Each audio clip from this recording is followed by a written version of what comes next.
Hello, how are you? Good afternoon. How you doing? Good to see you, Angela. Hey, See good you. afternoon. Hey, Angela. Hey, Ellen. Hey. Hello. Who is that? It was Ricky. Hey, Ricky. Hey. With her smiling self.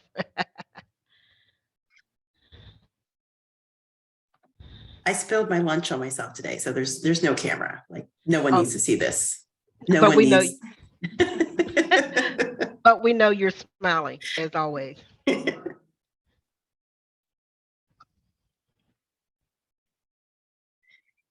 right, it is 3 o'clock, everyone. You know I like to start on time. We will still have people coming in, but we will go ahead and get started. We do not have quorum just yet, just so you know. I know. That just means we'll have to move some stuff around until we have quorum, because I know you're going to let me know when that happens. I appreciate that.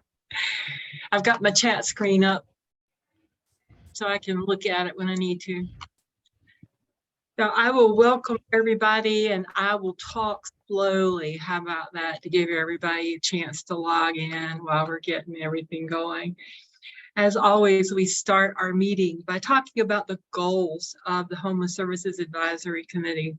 And that is to finish the job of ending chronic homelessness, prevent and end veterans homelessness, prevent and end homelessness for families, youth, and children, and set a path to ending all types of homelessness.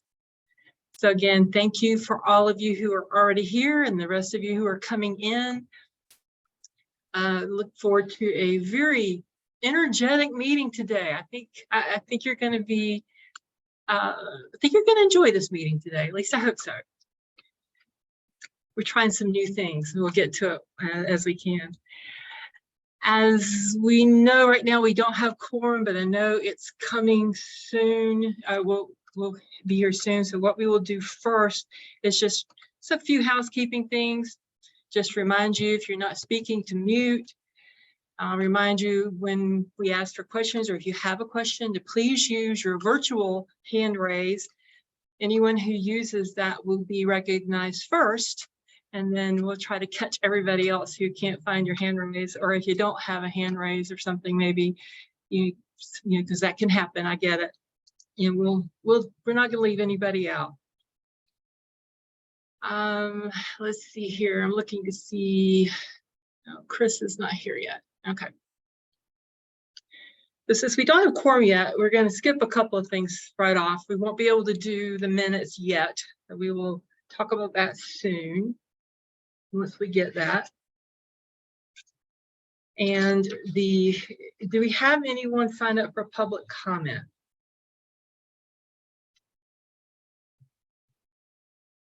I'm not aware of anyone. We do not. Okay, well then we can skip that too. We've already saved 5 minutes right there. Although, let me rephrase that. It would actually be great if we had someone for public comment though, because I really appreciate the feedback and the insight that we have from that. So we will move on to what is item number 4 on the agenda, and that is the executive quarterly report. That's the next informational only item. And that would be me. So over the last quarter, your executive committee continues to work on providing relevant information for each monthly HSAC meeting. We always plan each meeting agenda. That's one of the main things that we do during our monthly executive committee meeting, which we meet the first Friday of every month at 10 a.m. by the way, and these are open meetings, so you're all welcome to attend anytime that you have time to do that. Other things that we've discussed or facilitated include identifying which standing committees need members and encouraging participation, and we'll talk about that a little bit later as well. Determining topics that will help keep HSAC members engaged while learning more about the purposes and goals of the COC and HSAC. Facilitating discussions around home ARP funding, ensuring Durham is fully represented at the state level, HMIS, the North Carolina Coalition in Homelessness Advisory Board, because by approving Colin Davis as our representative for that. We recognize new appointees for city and county appointed seats and select new officers as needed. So that is, in a nutshell, what the executive committee has been doing over the last quarter. I see that Chris is here. Chris Tonis, right? Did I get that right? Okay, yes. And I want to announce, unfortunately, Chris is resigning from the board, and we want to be sure that we let you know how much we appreciated your service. Chris joined the HSAC in 2017, and I'll definitely give you a minute to say something, Chris, but I just wanted to let you know how much we appreciate your service. I believe you are also on the Performance Management Committee and the things that you've done during your service to the HSAC. But we thank you very much and wish you well in your future endeavors. So Chris, would you like to say anything before you move on? Thank you, Madam Chair. I just want to briefly say how honored and grateful I am to have been working with you all a lot on all these different difficult and complex issues. It's just really been a pleasure, and I am in awe of all of your work on a regular basis. So I really,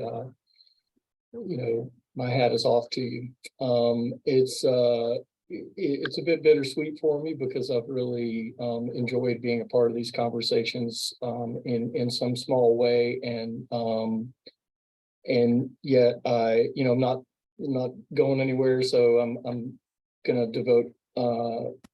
shift to devoting more time to working in the mental health and social work spheres, of which I'm surrounded all the time. So I'm hoping to see you in those ways that we connect with those folks who are struggling with homelessness too. So thank you all very much. Thank you, Chris. We appreciate your service and what you're going to be continuing to do as you move forward. I have been told we now have a quorum. So with that, we will go back to the approval of our minutes. I hope that everyone had a chance to look over the minutes. And if you have, then I would like to entertain a motion to approve the minutes.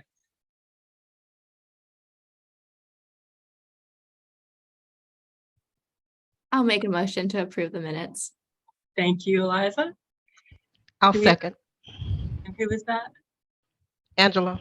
Angela, thank you. So we have a motion and a second. If you would vote in the chat, yes if you approve, no if not, and abstain if you need to abstain.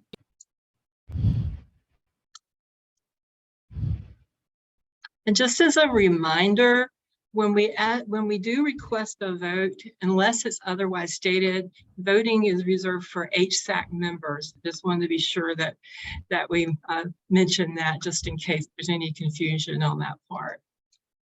But we do appreciate everyone else that's here because your input is definitely needed. That is everything on that page. It looks like I don't see anything but yeses, so it looks like the minutes have been approved. Thank you for that. The next item on our agenda is a vote for vice chair.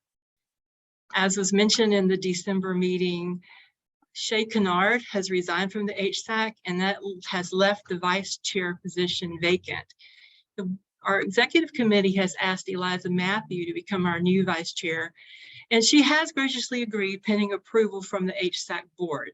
Now, as a reminder, the vice chair automatically moves into the chair position after June 30th of this year. Eliza right now is our only nominee, so we will now open the floor for additional nominations.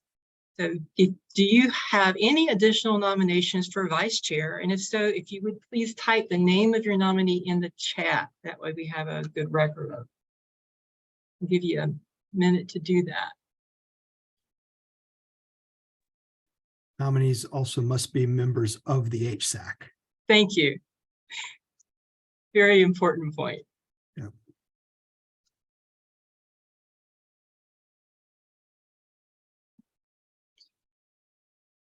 I'm not seeing any names so far. All right. Okay. Well, I will take that to mean that we do not have any additional nominations. I did give Eliza a warning that I was going to ask her, or give her an opportunity to speak before we vote. So Eliza, if you would like to say a few words. I'd love to. I'm Eliza Matthew.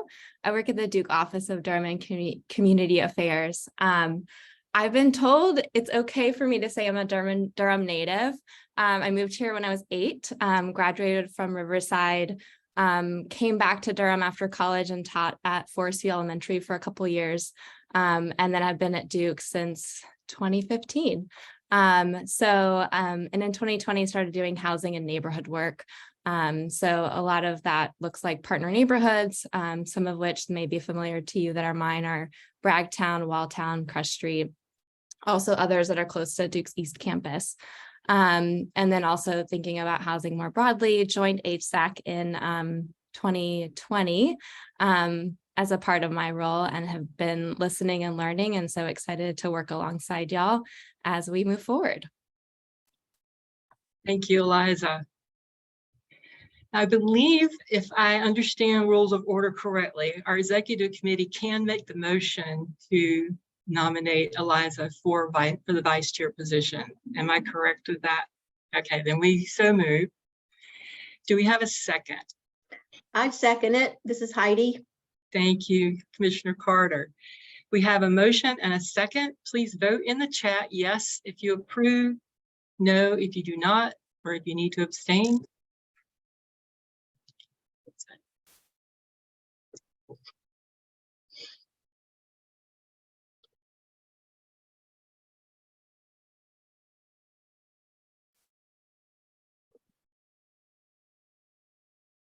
I keep forgetting to vote myself. I'm so focused on trying to make sure I don't forget to talk about stuff. I forget to vote. I don't see anything but yeses. So Eliza, you're it. You're vice chair. And thank you and welcome to the executive committee. I appreciate that. I look forward to what you're going to working with you over the next few months and what we're going to be able to accomplish. All right.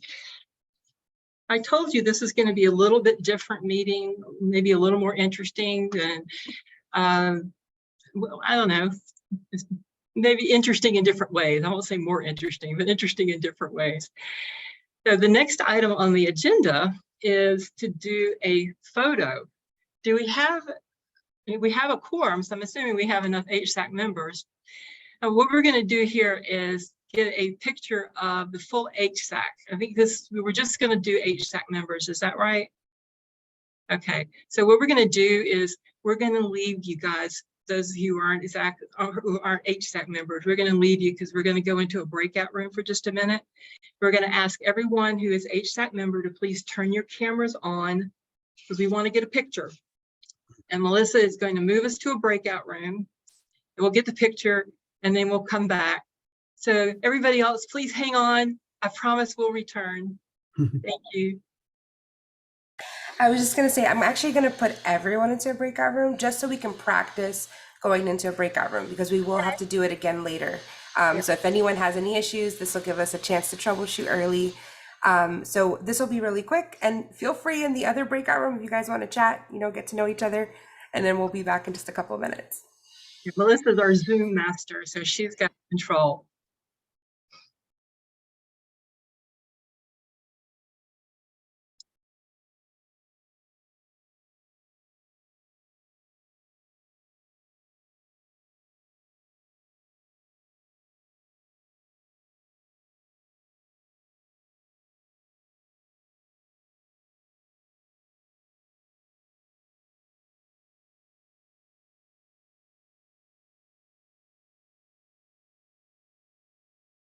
All right, just make sure that you do go ahead and click on join breakout room if you see a little pop up on your screen.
Give everybody a minute to get back in here.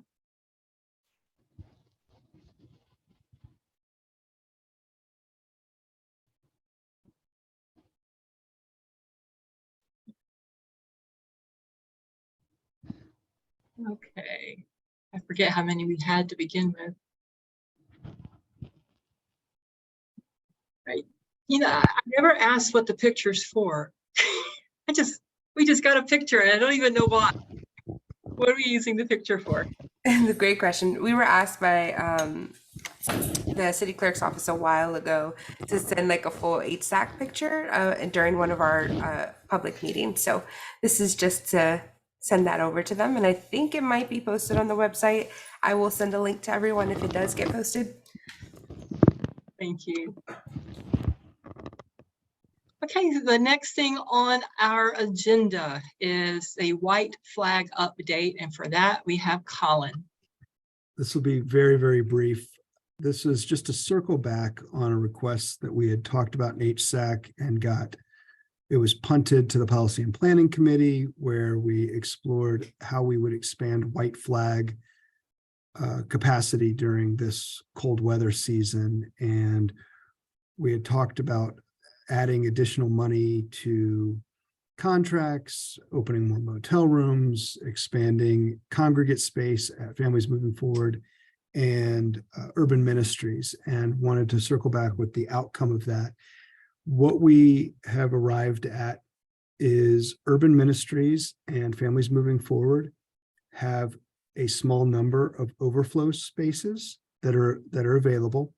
We have tried to pre-fill those with people who have said they want to come in out of the cold, and they're not used. Nobody showed up, or one person showed up for one night at each of the locations and then went back to unsheltered or other places because it wasn't a motel room. So it didn't make any sense. And that's happened twice, 2 or 3 times now on white flags where we've opened those and tried to pre-fill. We have agreed, and thank you, Sheldon, and thank you to Tammy at Families Moving Forward, to agree to keep those spaces available. They will be available only to our first responders on white flag nights if they encounter a family or a single individual who is unsheltered and has expressed interest in coming in out of the cold. After hours or on weekends, they would be able to enter those limited spots. So they'll have the phone number to call urban ministries or Families Moving Forward if they do encounter an unsheltered family or single who would like to come in out of the cold. Open Table Ministry still has the motel contract to do a non-congregate shelter for white flag, and they will be opening up white flag again this Friday. We will be sending out the email shortly with how to refer people to that program.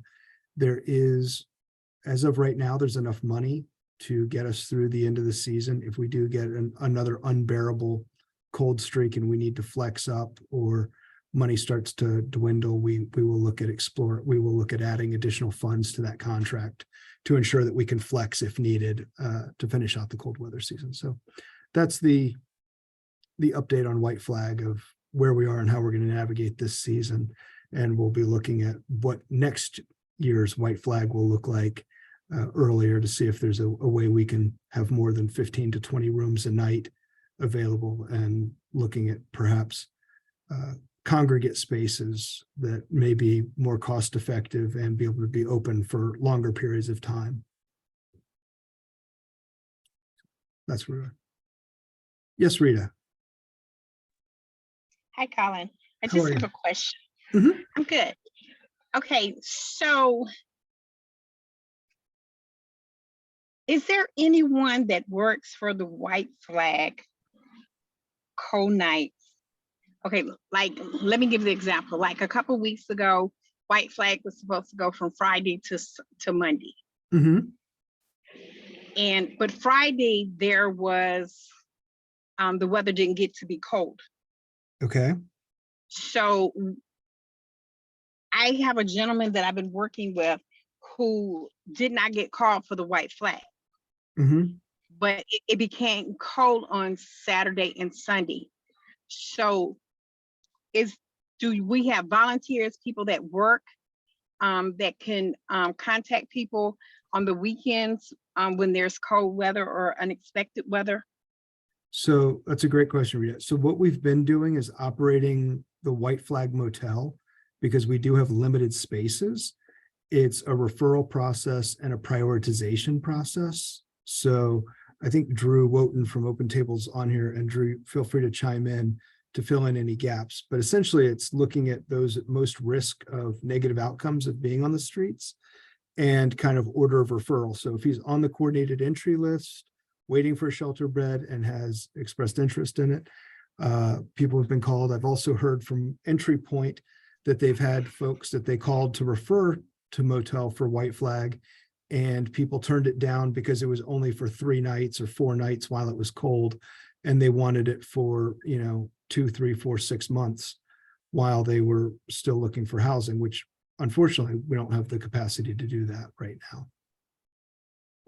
Okay, I So, have another question. yeah, when we refer people, we tend to fill on a Friday. If slots aren't filled, then they'll fill. If people don't show, then they'll fill up some additional slots the next day if there's other referrals. Okay, you may or may not know, but what's happened? Why can't the old Girls and Boys Club offer, I think it's Pettigrew Street, Mhm. be used a White Flag shelter? I have not been to the Boys and Girls Club recently, but the last time I went through there at the end of when we were looking at standing up expanded space for non-congregate shelter or congregate shelter with social distancing, that space needed a lot of work to be able to be habitable. I don't know if that work is done at this point, but I mean, there were leaks in the roof, broken windows, HVAC systems had been, components had been stolen. There was no kitchen. There's a lot of challenges with getting that. And we had sort of looked at that from an emergency management / county / city possible option. And at the time, it was going to take way too much time and way too much money to get it in any shape to be used for something habitable. But wouldn't it be more profitable to spend the money now? And that could be something that could be used over the years instead of trying to find housing for temporary housing for people during the winter? It is something that could be looked at. Thank you. Mhm. Are there any other questions for Colin? Okay. The next thing on our agenda is the priority discussion plan for city council wish list. And I keep hinting that this is going to be a different meeting than we've had in the past. This is where the real fun begins. Today, I am going to ask Colin to explain the background for what we're about to do. And then Melissa is going to explain what we're going to do. And then when we wrap it up, we'll come back and talk about what we did. All right. Thank you, Madam Chair. We are going to do some breakout sessions. And before we get into that, I'm going to have Melissa explain that. But before Melissa explains how we're going to go into breakout rooms and talk about our wish list for things that the homeless system could use, we did want to share with you some input that our gaps analysis committee had heard from people currently experiencing homelessness. So with that, I'm going to turn this over to Colleen Herbert and Dr. Dana Carthron. Did I There pronounce it is. correctly? Did I get it? Carthron, yes. Carthron, perfect. As they're going to share some information of what they heard from persons experiencing homelessness before we get into our breakout sessions to kind of give us a little bit of insight from the people who were trying to put a wish list together on behalf of and to support. So with that, I will turn it over to you, Colleen and Dr. Carthron. Thank you so much. Melissa, did you give Dr. Cochran the privilege to share her screen? Excellent. Yes. Okay, we were asked to develop a gaps analysis for persons experiencing homelessness. You could go to the next screen. that were transition age youth and persons experiencing mental health concerns. And this was back in spring of 2020. So the work is huge. We're still planning to give you a larger report, but just as a segue into conversation today, and this was asked of us by the chair for the Policy and Planning Committee, Sharita McCullers, and her view is that if we're going to be preparing a list, we should hear from the persons who we were preparing a list for. And since we had touched a segment of our homeless population, we wanted to share some of the findings that we had from those conversations with the group. And you can go to the next page. You can go to the next, okay. And so we had two questions that we were trying to look at is how our homeless services system impacted those persons who were homeless. So how transition age youth were getting their services and needs met, as well as those persons experiencing mental health concerns. You can go to the next one. And so I'll turn it over to Dr. Cothran, and she can go through the findings that we had. And this is the information that we really wanted to share with the group.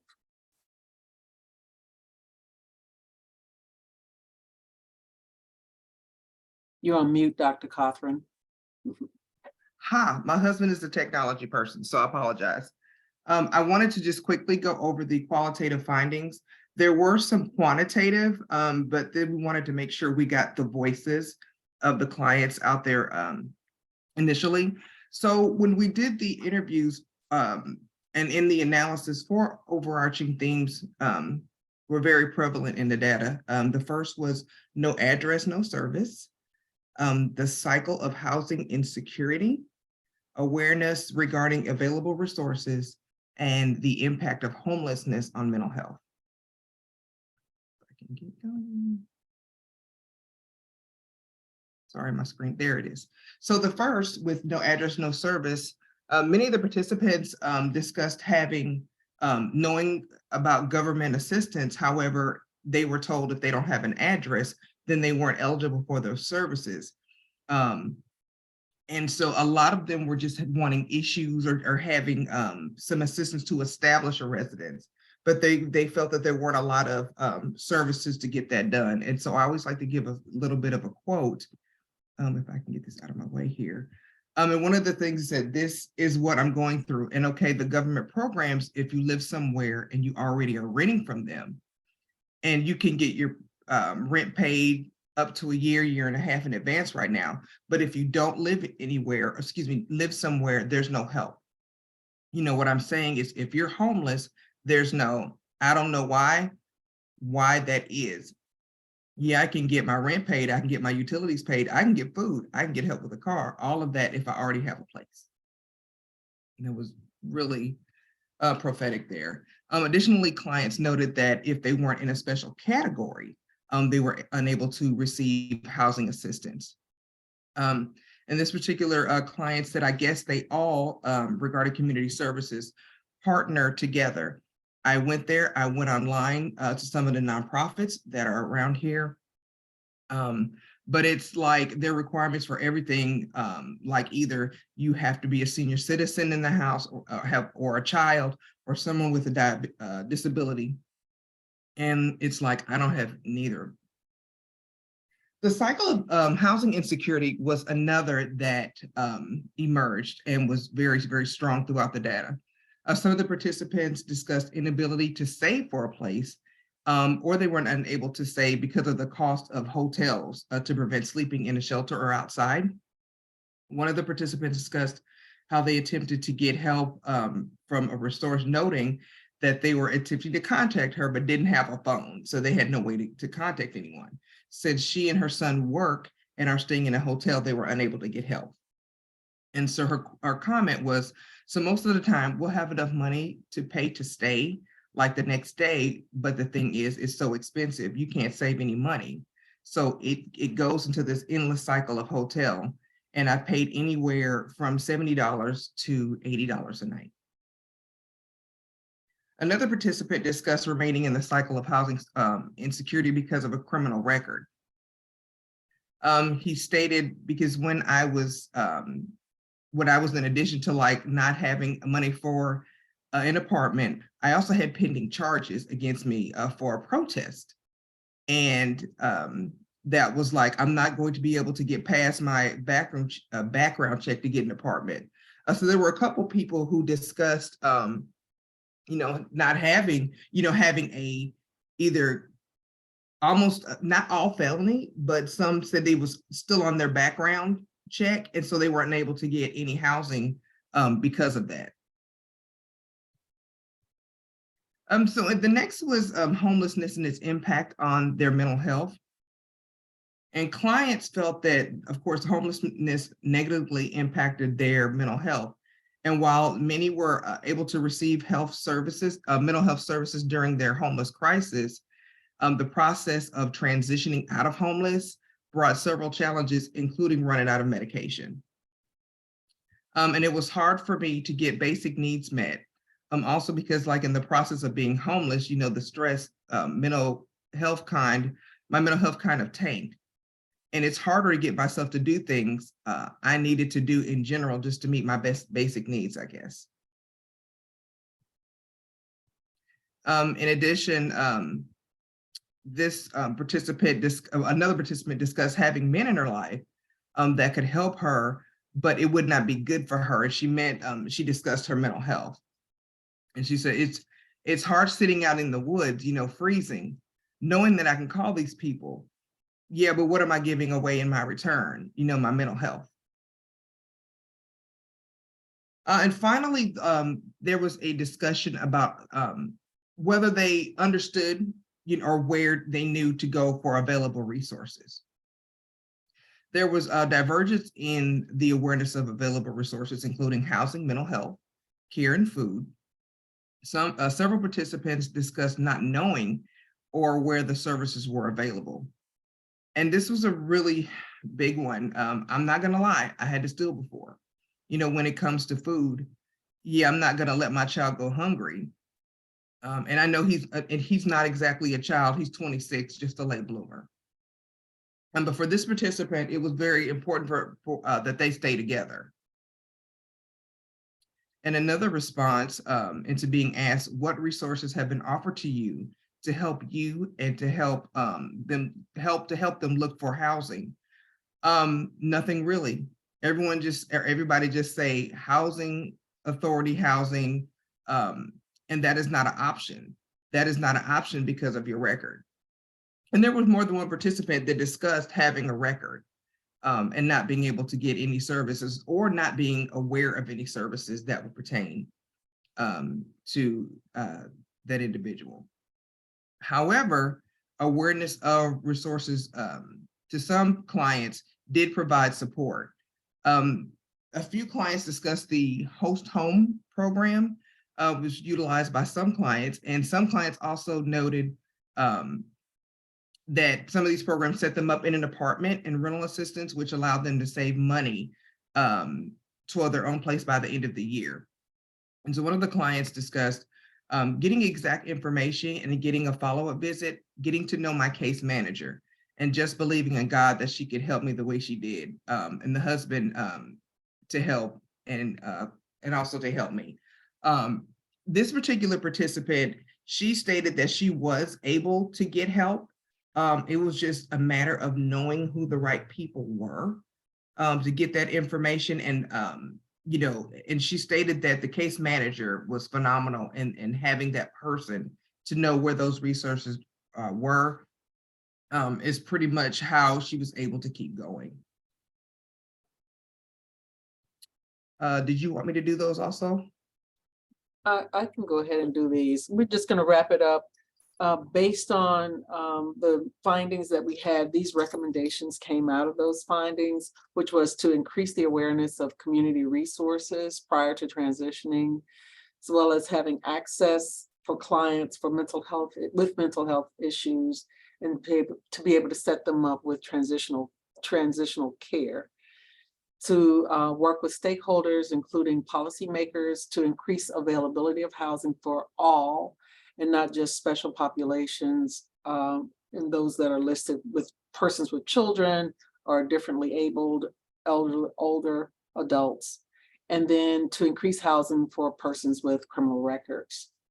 I think that's it. If you go to the next, and this is just acknowledgements. There were a lot of people that were involved, but we really wanted to just be able to share and kind of amplify what these persons said. Again, this only represents a segment of homeless population, as we were looking specifically at transition age youth and persons experiencing mental health concerns. But if you're looking at making your larger list for the city council and the mayor, we wanted to be able to acknowledge some voice from the homeless population. Thank you.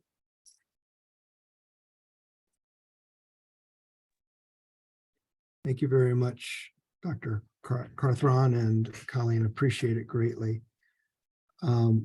With this information, I am going to turn it over to our tech gurus, the experts of Zoom, Melissa Hernandez and Ruby Holmes. They were the ones who I think understand what we're going to do next. So I will defer to you all to guide us on the next steps, please.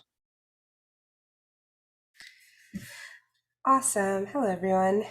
Give me one moment. I'm just gonna share my screen. Okay. So I developed a form that we're going to use today. I'm going to send everyone into a breakout room today, and you're going to have about 2 to 3 other people in your breakout room with you. And this is what we'll be doing.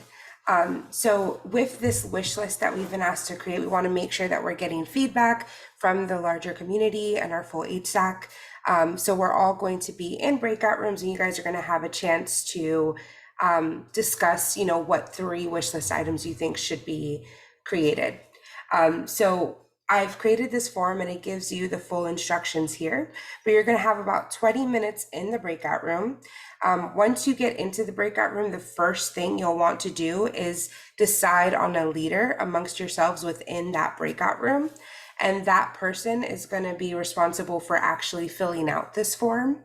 And then we want to make sure that only 1 person per breakout room submits the form. So we'll have 10 forms total for 1 for each breakout room.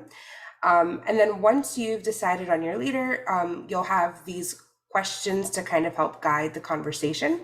So we've talked about maybe what's one short-term wish list item that can offer a solution within the next 1 to 3 years. And then what's another long-term solution that would be, within the next 3 to 10 years. And then we even asked you the question, if all barriers were removed and there's like no dollar amount that you have to worry about, what do you think would be have the greatest impact within our community in the homeless system? I've basically made this form in such a way so that all you have to do is once you're put into the breakout room, you're just going to want to select your breakout room number here so that we can track which breakout room had which ideas. If you feel comfortable, if you guys could share the names of everyone that's in the breakout room, just in case we need to we wanted to follow up to ask additional questions about an idea that you might have given. And then I've also asked for an email address so that way we know who we're forwarding our questions to. And then I've allowed space for each of the 3 wish list items. So this is a text box, so you guys can write quite a bit in here to describe not only what the wish list item is, but if you guys have additional feedback about how this could work in the implementation phase or anything like that, or if you have some kind of insight that could be helpful in helping us develop a plan that's specific to your wish list items. And then finally, I have asked that or I've allowed that you guys can send copies of your responses to yourselves. So I highly recommend that whoever the leader is in the room who's filling out the form, please make sure that you send yourself a copy, because the last thing that you will do as leader is once the 20 minutes are up, I'll close the breakout rooms. Everyone will return to the full session of Zoom. And the leader in each of the breakout rooms will have 60 seconds to sum up what your 3 wish list items are. So to make it easy for you, so that your job's a little bit easier when you're describing what your wish list items are, I would just make sure that you email this to yourself so that you can actually, review the responses that you submitted. So before I send anyone into a breakout room, are there any questions about anything? I have a quick question, Melissa. Are you going to Mhm. be able to send a broadcast message to let us know how much time is left? So that way they have a chance to do that email at the end and they don't get cut out before they have a chance to do that. No, that's a great question. So there will be an actual like timer going down in the room to let you know how much time is left of the 20 minutes. But I can go ahead and send like a 5-minute warning just so you guys know, like, all right, you have 5 minutes to wrap it up. And then there's also a 60-second countdown before you guys are forced back into the main room. So you'll get the 5 minutes from me. I'll broadcast a message. It'll pop up on your screen. And then you'll get another 60 seconds to kind of very quickly wrap things up before we close it out. And you're going to put the link where? I can put it in the chat if you guys are all ready. I do want to make sure that you guys can all open this up before I send you into the breakout rooms because I don't want to have any issues. All right, I just sent that link there if everyone just wants to make sure that they can open it so we don't have any issues in the breakout rooms.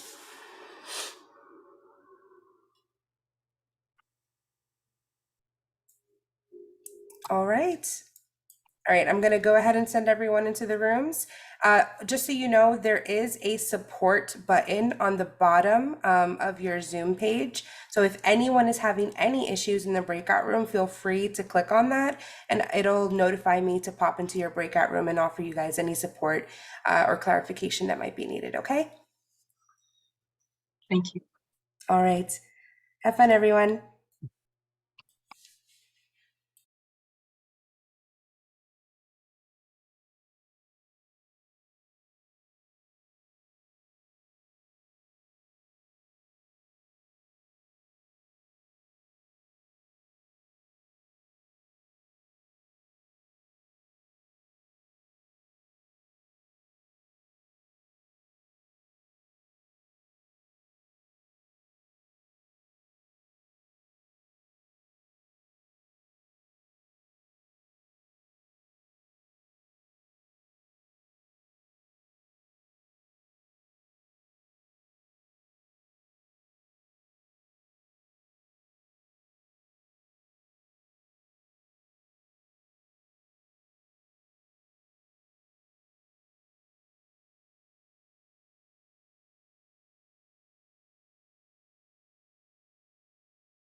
Hey Drew, you still have 5 minutes left. You can rejoin the breakout room in the bottom.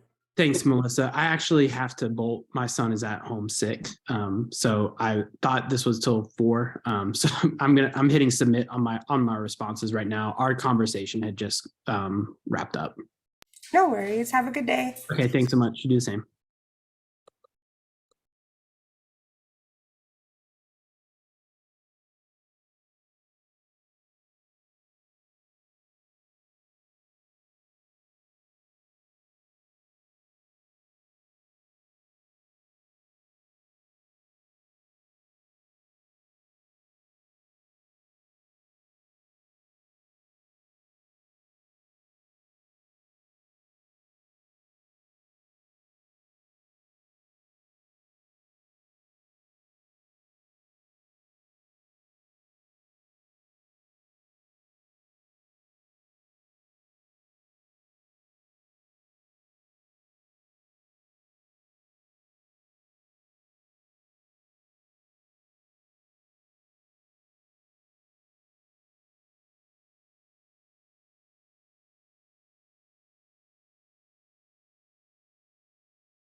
Meeting is being recorded.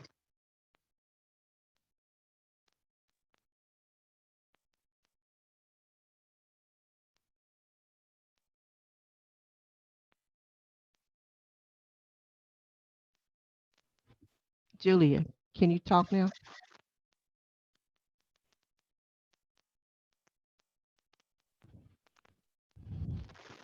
We don't hear you, Julia. Oh, man. Wow. Okay.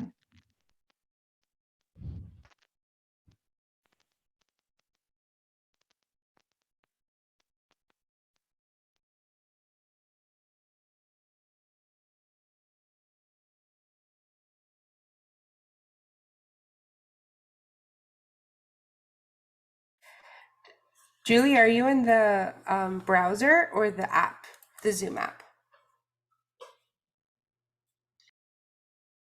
That might be why. A lot of people who join from the browser experience audio issues in breakout rooms. So in the future, I would just try to join in the Zoom app, and that should fix any audio issues in the future.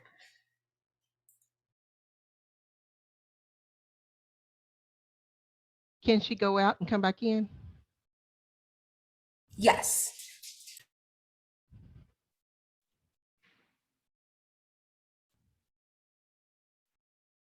All right, I think we officially have everyone back, Madam Chair. All right, very good. Thank you all for taking that opportunity to brainstorm your ideas. I'm curious to see how many of you followed the instructions, because I can tell you we probably didn't in my group. That's okay, we'll get there.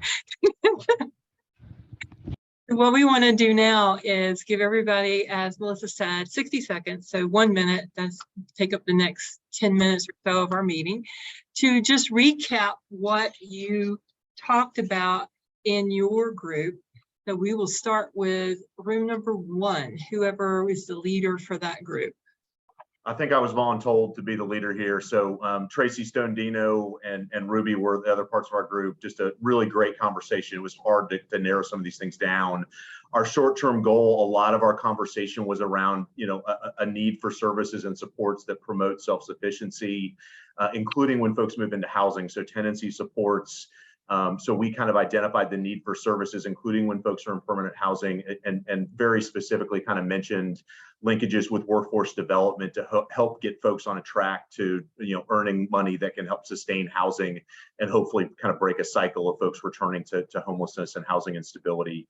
In that vein, I think the long-term goal that we had shared was, Medicaid expansion that would provide resources that would cover many of those services that folks don't always qualify for now.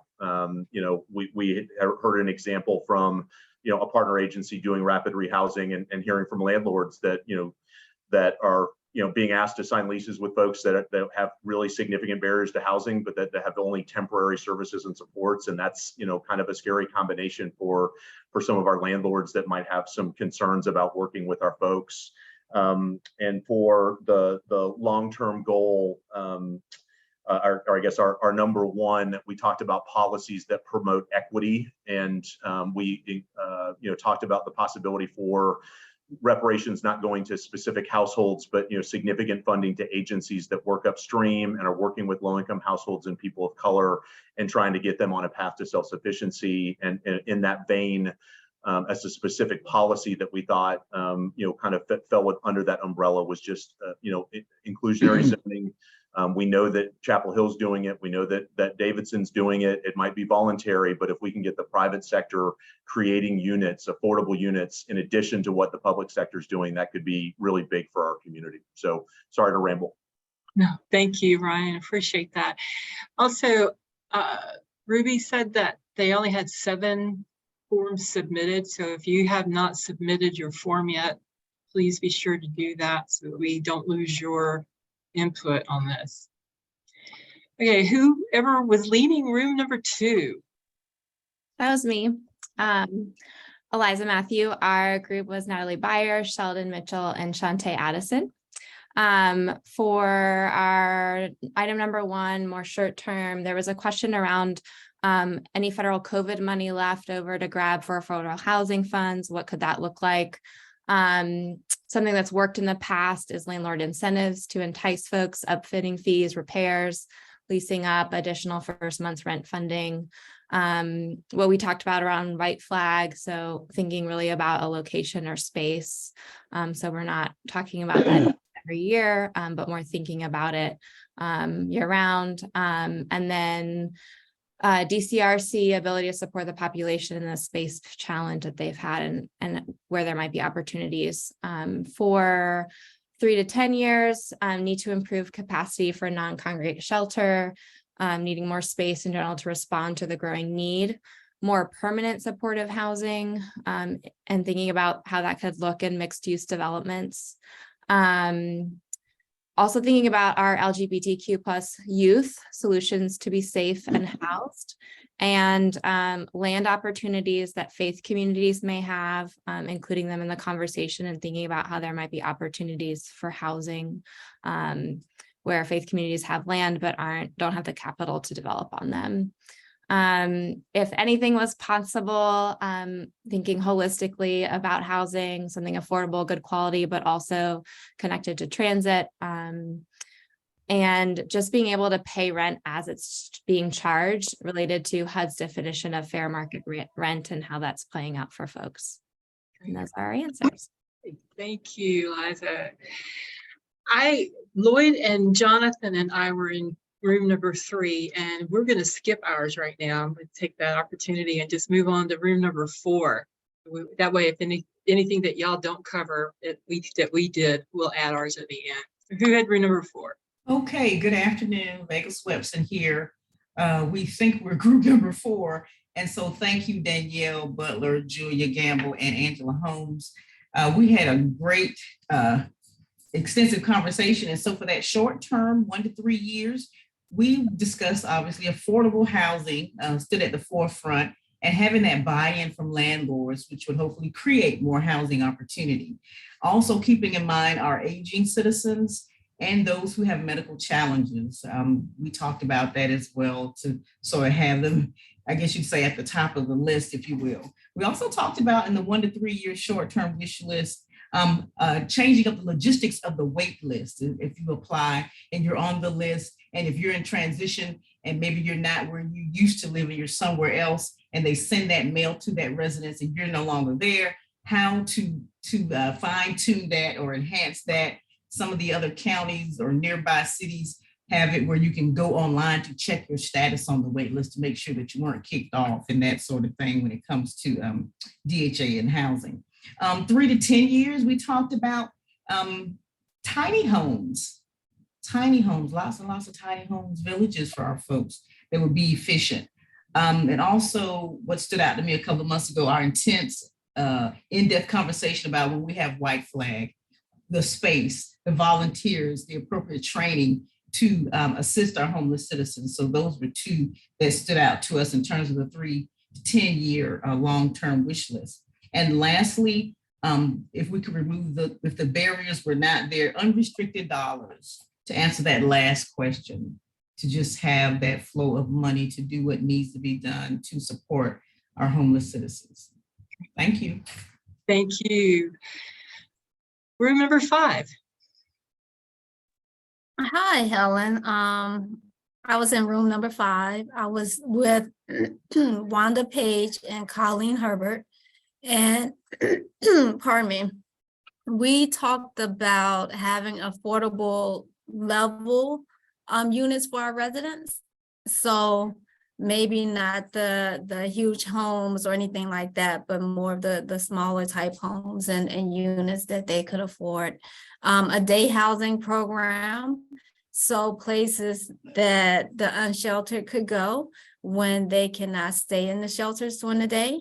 But they will have somewhere that they can go in addition to the library where they could feel safe and get training and just simply chill if that's what they wanted. Also a one-stop shop to support our transitional youth. So a place or a program that would help hold space for those young folks who need a little extra holding, a little extra care. Until they're able to truly step out on their own.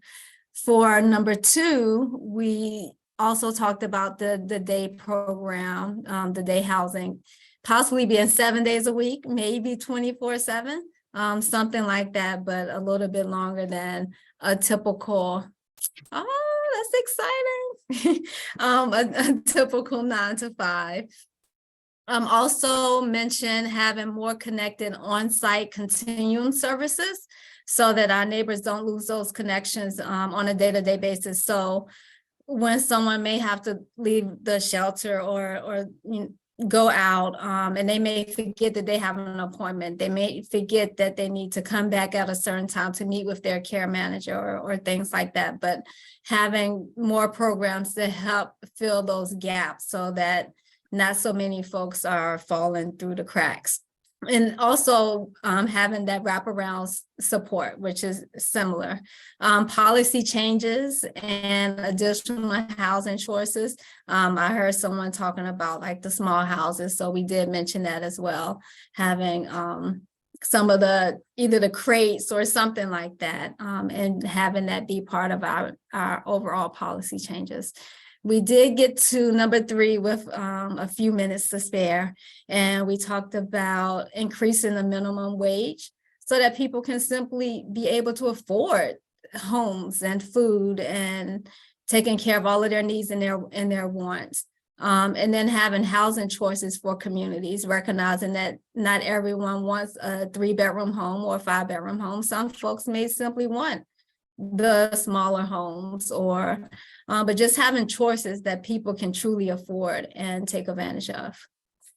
Great. Thank you. Thank you. I believe that brings us to number 6. Is that right? Anyone have room number 6?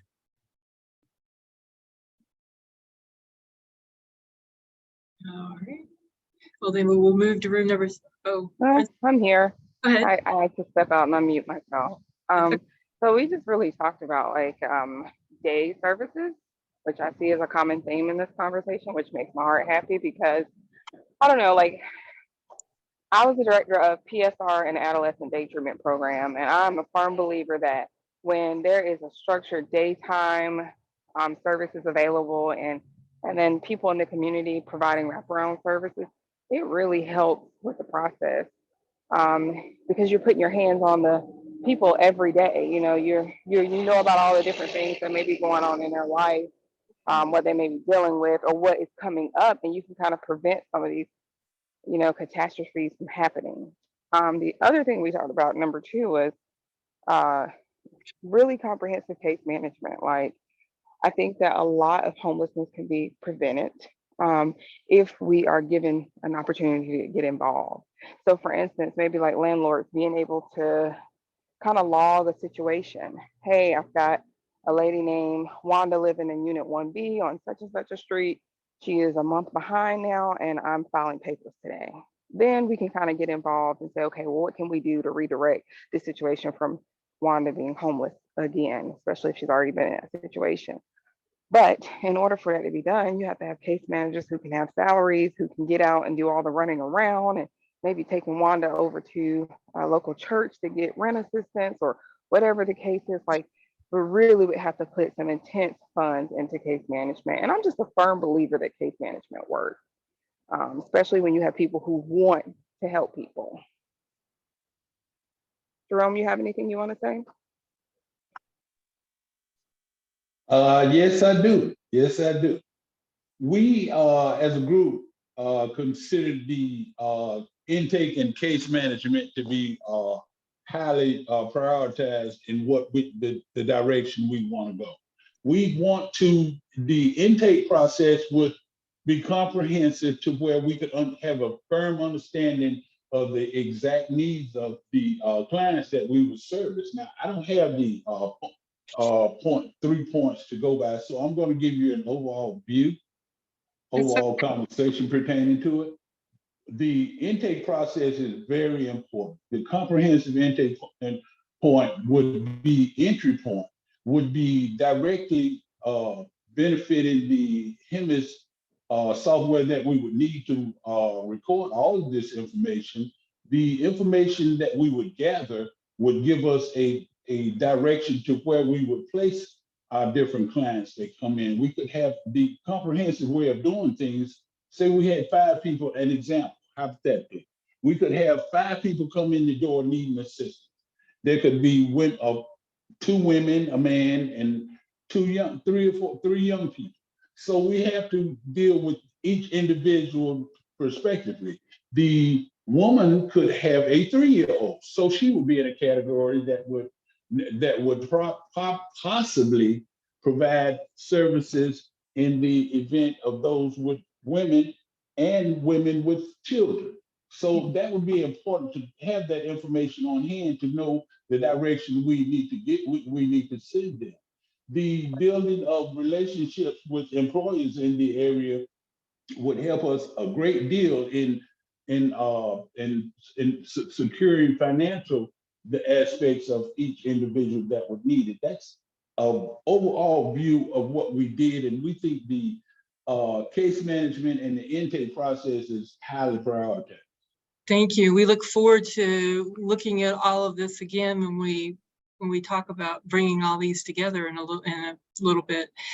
So that leaves us with room number 7. I will ask only the leader of the group speak, and please, I know it's so tempting just to keep going on because there's so much important to talk about. Try to keep your comments brief. Room number 7. All right, that was Jason and Rita and me, and we came up with a few items. One second here. So some is reducing barriers on housing applications, eliminating the box of checking criminal history, increasing density, pushing the envelope on zoning rules to create creative ways, create local housing vouchers or local project housing vouchers, incentivizing landlords. Those were kind of short-term things.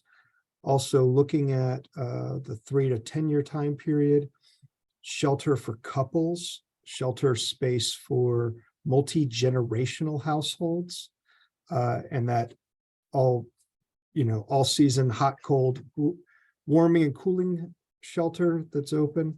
And then kind of that, if you had a magic wish to be able to sort of create at least a temporary stop, is a redesign of the emergency shelter system where you had a low barrier, kind of no turnaway space, but the shelter would be designed where you had appropriately trained staff for like a mental health, substance abuse, physical health wing, because sometimes those 3 populations in one building without adequately trained mental health, substance abuse, and physical health staff, they don't play well in the same sandbox. So having them kind of on wings with appropriate staffing would be kind of an interesting take and maybe have some more successful outcomes.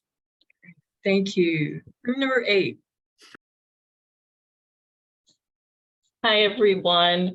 I was in a group with Ricky Gardner and Jesse Battle. And for our first wish list, we would love to see better landlord engagement or requirements where new developers and landlords are required to set aside a certain number of 30% or below units for households. Wish list number 2, I promise we were not eavesdropping on room 7, but we said exactly the same thing. We need a special shelter for those who are truly low barrier with specialized skilled staff. And then wish list 3, increase funding to help households become homeowners. So taking DHA's program, reinvestment partners, and land trust, but putting it towards those who are receiving subsidies and housing vouchers. So no repeats to homelessness. Thank you. Room number 9. I was in a room with Melva Henry and Denicia Johnson.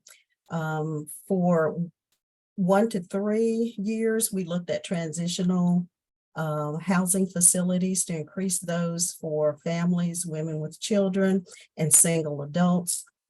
For 3 to 10, we discussed a drop-in center that would operate similarly to something in Wake County, where there would be providers to provide mental and medical assistance or services to those that dropped in. They would have showers, there would be meals available. There would be a daycare piece as well. And then for our long-term, if we could do anything, we reached for the stars and wanted a prevention arm that would keep people in their homes to keep them from becoming homeless. If they needed mortgage assistance or rental assistance. We had a second piece for rapid rehousing to help people with deposits for rent, utilities, whatever they would need to get into those homes, and a counseling arm to help them with financial advice to stay on track. And then a third arm for necessities, helping people to buy appliances, whatever they needed to make their lives better. Thank you. Room number 10. Hello, so it was myself, Russell Pierce, and Chris Tones, and some of the categories or groups that we kind of mentioned were like the youth or young adults, people with criminal records or backgrounds or high needs, and then those people who are just need like higher services. And so what we came up with for the first question would be more non-congregate or emergency shelter for those who are like immediately homeless and need some immediate assistance. And then the next question for the 3 to 10 would be more supportive housing options with more supportive housing options with some heavy emphasis on supportive services and making sure that that support is provided throughout the stay and beyond their housing stay or whatever. And then lastly, just more affordable housing options in general. Thank you. Thank you all for all the wonderful ideas. There are so many, and it's just a shame that we're going to have to narrow these down to about 3 that we're going to take to the city council. That's a hard job to do because there's so much that needs to be done, as you very well highlighted. We will be meeting on, our executive committee is planning to meet on February 1st at 2 o'clock to talk about all the things that you have brought today and to try to narrow these down as much as possible. If you want to be a part of that conversation on the 1st, please email. I guess the best email would be what? We'll send it out we'll send out the invitation to the full CFC. Good, thank you. All right, so they'll send that out so that if you want to be a part of that conversation, you'll know when and how to join that. So thank you again. Well, we have just a few minutes left, but I think the next item on the agenda is very important because it's about the point in time count, which is on the 25th of January. So we do definitely need to talk about that before we leave. So I believe we have Shanta Addison, is that correct, to talk about that today? It's Shantae.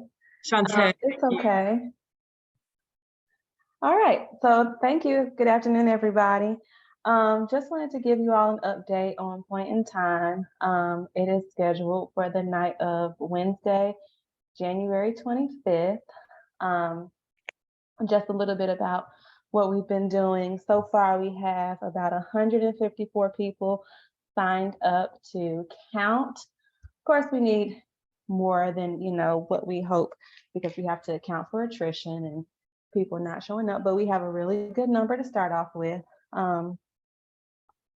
We have 36 people who are going to pack the winter essentials bag. So those are our goodie bags that we're giving to those we count in the unsheltered count part. And then we have 25 people signed up to do the service-based counts. That's the 2 nights, 2 days past pit. So we'll be going to UMD for their meal service. We'll be going to the library, the main library, and I think it's the Southern Regional Library. We'll be going there to do a housing survey and see if we can capture people we may have missed on the night of the count. So far, we have confirmed 80 sites where there are unsheltered people staying throughout Durham. And we have pinged those sites onto the app that we will be using for this year's count, which is the Counting Us app. And if you participated last year, you should be very familiar with that app. That's what we've used in the past. We have had 3 trainings so far for point in time, and we are requiring that you participate in a live online training in order to count the night of point in time, and to do a service-based count, we are requiring the training. We have some additional training dates coming up, and one is on Saturday, the 21st from 11 a.m. to 12 p.m. We have another training coming up on Tuesday, January 24th from 3 to 4 p.m. and a final training that evening, Tuesday, January 24th from 6:45 to 7:45. So we want to make sure we have enough opportunity for those who want to participate to do the training, and you know, have what they need to successfully be a volunteer in this count. We were fortunate enough to get City Council present. The mayor will be present the night of the count to speak, and we will be meeting at the library, the main library, on the night of the count. That's going to be our base site. So everybody will meet there before they're deployed to the locations that they'll be counting. So everybody will meet at the main library about 7:30. Between 8 and 8:30, we'll have intros from the mayor, city council staff, organized team, give any final instructions. 8:45, the teams are deployed to their site to actively do the unsheltered count, and we expect most teams to return around 11:30 p.m. that night, and we will clean up the venue. The library has provided us with armed security for the base site, and there will be an officer for each team. So we will have at least 4 people plus an officer on each team doing the unsheltered count. Any questions about that? So we're excited, and we look forward to seeing some of you there. Are you still accepting volunteers? We are still accepting volunteers, not for the winter essentials kits and not for service-based counts, but to actually count the night of, we are still accepting volunteers. We just want to make sure we have enough, especially if there's a weather event that night. We expect people not to show up, so we want to make sure we rally enough volunteers to meet the number of teams we'll need and have an adequate number of people on each team. Great, thank you. The sign up link, the link to the sign up is in the chat. So if you are available, if you haven't already signed up, then there's your opportunity to go ahead and sign up for the night of the count. Great, thank you so much. Thank you.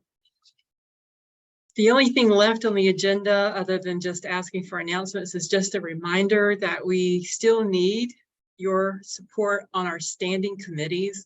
Our Performance Management Committee needs at least 1 more HSAC member to meet our 3-to-1 ratio that's required by the COC governance charter.